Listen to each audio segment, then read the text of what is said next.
Почитуван председател на комисијата, почитувана министерке, почитувани пратеници и македонска јавност. Најпрво сакам да истакнам дека за прв пат во Република Македонија во време на владење на ВМРО-ДПМН е донесен првиот закон за превенција, спречување и заштита од семено насилство на 17.9.2014 година со две измени.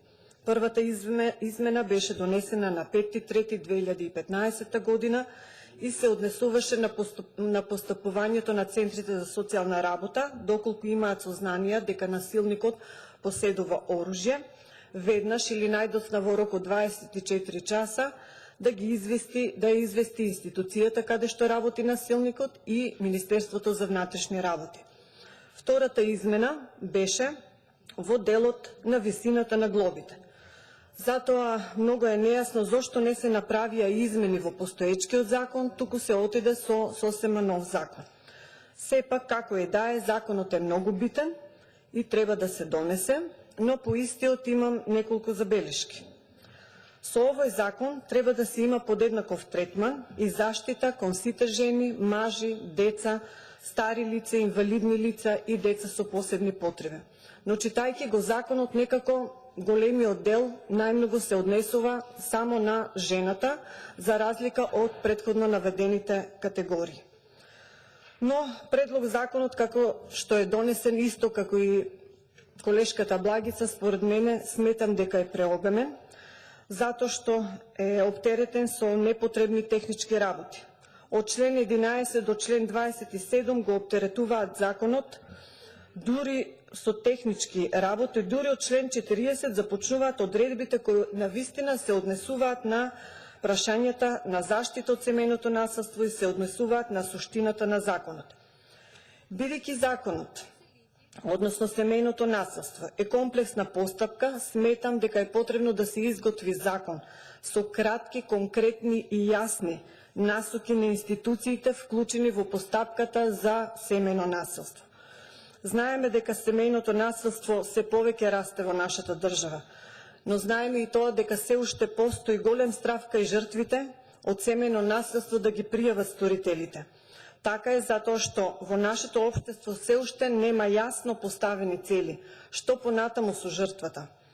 Најчесто, како што рече и министерката, жртвите се материјално необезбедени жени, кои економски се зависни од сопружниците и поради тоа го трпат насилството, живеејќи и понатаму со насилникот во своето семејство. Семејно насилство има насекаде, но за жал шелтер центри за сместување на жртвите од семејно насилство нема во секој град. Овој проблем е повеќе проблем на локалната самоуправа, како што исто така истакна и министерката и колешката Благица Ласовска, или таму каде што има се со многу мал капацитет. Целта на законот, на овој новиот закон, се заснема на принципот на еднаквост, елиминирање на стереотипите на родовите улоги. Но читајќи го законот, оваа цел некако не е оправдана. Во поимникот на законот, во член 3, став 11, поимот жена, подразбира и девојчиња на возраст под 18 години. Односно, вака како што е дефиниран поимот жена, подразбира и девојчиња на возраст под 16 години, а согласно законот за семејство, брак може да склучи само лице со навршени 16 години. Значи, живење со малолетно лице, дете под 16 години, представува кривично дело според кривичниот законник. Исто така, и женските деца со навршени 7 и 14 години, предлагачот ги дефинира под поимот жена, што нема логика и се коси со дефинициите од Законот за семејство и Законот за правда на деца.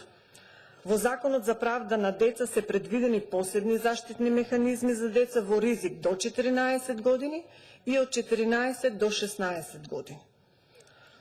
Во член 4 став 3 од предлог законот се вели: службените лица во институциите кои вршат дејност од областа на социјална заштита, внатрешни работи, здравство, детска заштита и образование, како и надлежните судови и обвинителства, во постапките за родово базирано насилство врз жените и семејното насилство, должни се да постапуваат итно со должно внимание на интересите и потребите на жртвата.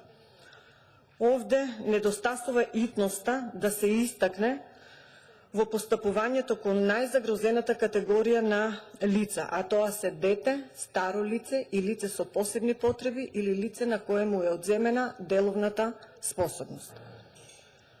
Член 11 вели дека надлежни за спроведување на овој закон се сите органи на државната управа, судовите, јавното обвинителство, локалната самоуправа и правните лица кои вршат јавни овластувања со закон, без конкретно да се наведат кои се тие институции. Премногу е опширно, како и досега, знаеме дека најзасегнати и клучни институции кои постапуваат во постапката за семејно насилство се центрите за социјална работа, Министерство за внатрешни работи, здравствените установи, образовните институции и Агенцијата за вработување. Во член 45 став 1 се вели дека центрите за социјална работа се должни да постапуваат веднаш, а најдоцна во рок од 12 часа од добиеното сознание дека е сторено родово базирано насилство врз жена и семејно насилство. Рокот на постапување во овој закон е намален на 12 часа наспроти постапувањето по претходниот закон, како што беше во рок веднаш или во рок од 24 часа. Овој рок може би и ќе беше добар доколку не се воведеше новиот начин на работење во центрите за социјална работа, со донесување на новиот закон на 23 мај 2019 година. Покрај другите промени се направи и промена во работата на работењето на вработените во центрите за социјална работа и се воведе така наречениот кейс менеджмент.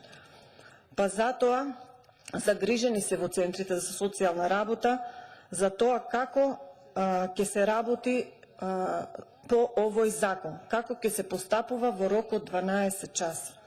Со овој нов начин на работење, да објаснам, давателите на услуги во центрите за социјална работа работат и материјални права, односно парични давања, и стручна работа, односно се занимаваат со семејно насилство, бракоразвод, одземање на деловна способност и други стручни теми. За разлика од пред тоа, материјалното оделение го работеа стручните работници се занимаваа само со парични давања, а стручните работници работеа одредена група на стручно оделение, работеше само на семејно насилство, само на брак и на семејство, заради што можеше и да посвете поголемо внимание на овие категории. Но со воведувањето на кейс менеджментот, постапувањето во рок од 12 часа, мислам дека ќе биде отежнато. Сакам да напоменам нешто и за член 38, кој предвидува дека црквите, верските заедници и религиозните групи да се воздржат од изјави, соопштенија или објави со кои се оправдува родово базирано насилство врз жените и семејно насилство како резултат на религијата, културата, традицијата и обичајот. Со овој член предлагачот сметам дека на директен начин се меша во улогата и действување на верските заедници и религиозни групи во Република Македонија, на тој начин што им сугерира како да проповедат пред своите верници. Од друга страна, имајќи го во предвид начелото дека сите се исти, еднакви пред законот, во случај на говор на омраза или нешто друго, од одговорност не се исклучени и ослободени верските лидери и религиозните представници.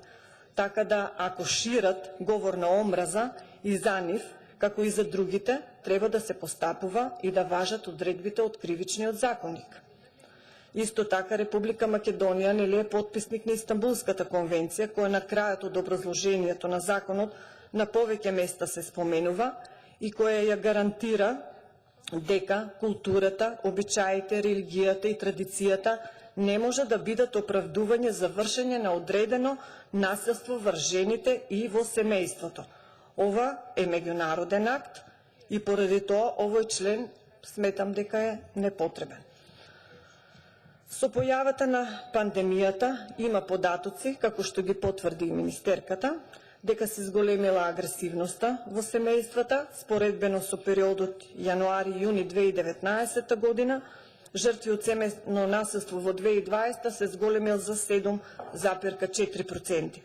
Очекувањата се дека семејното насилство уште повеќе ќе се зголемува со оглед на се почестите отпуштања од работа и зголемување на неизвестноста за начинот на опстанок на семејствата. Економската моќ, која кај поголем број семејства се повеќе опаѓа и ќе расте сиромаштијата. Со оглед на ваквата состојба, која не очекува, да се надеваме дека сепак законот ќе ги оправда своите цели. Благодарам.